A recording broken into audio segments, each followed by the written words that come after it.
je suis une grande âme malade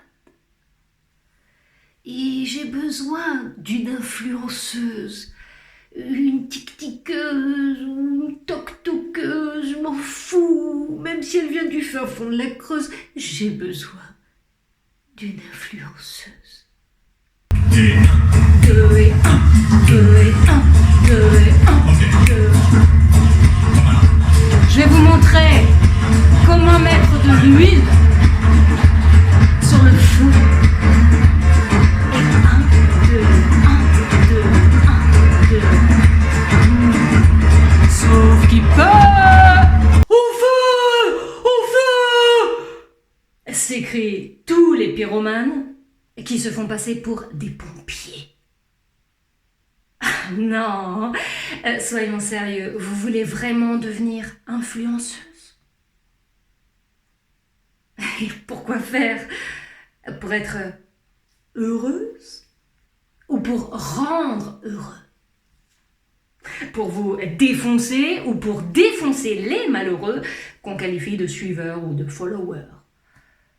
Quel pouvoir vous voulez exercer sur eux? Le pouvoir de séduction ou le pouvoir de subordination?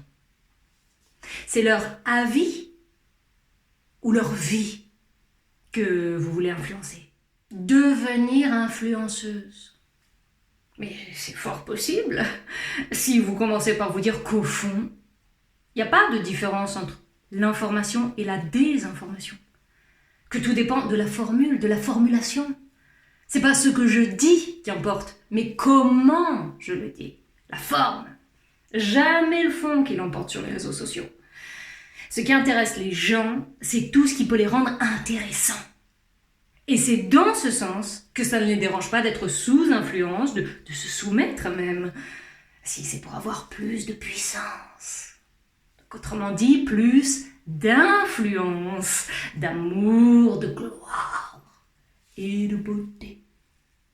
Une bonne influenceuse est celle qui a le pouvoir de vous donner l'impression que vous pouvez vous aussi avoir le pouvoir.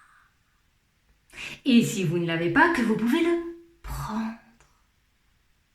Et si vous l'avez perdu, eh bien que vous pouvez le reprendre.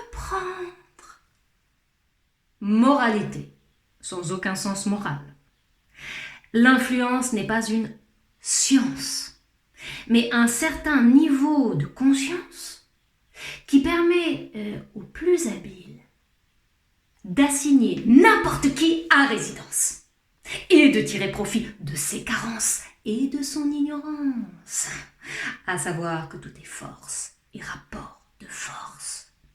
Une psychologue m'a raconté un jour être tombée sur une patiente qui refusait obstinément son assistance, qui manifestait de l'hostilité et même une méfiance, une méfiance exagérée.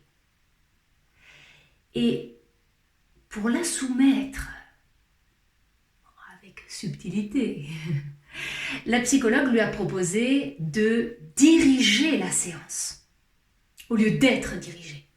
Et même de la corriger, le cas échéant, au lieu d'être corrigée. Donc de devenir en quelque sorte la maîtresse de la maîtresse. Et le procédé qui n'est ni louable ni avouable a séduit, flatté la patiente rebelle, qui s'en est même vantée quelques années plus tard, sans s'être jamais rendue à l'évidence, et qu'elle fut manipulée. On lui a vidé sa cervelle à force de lui répéter qu'elle était trop belle.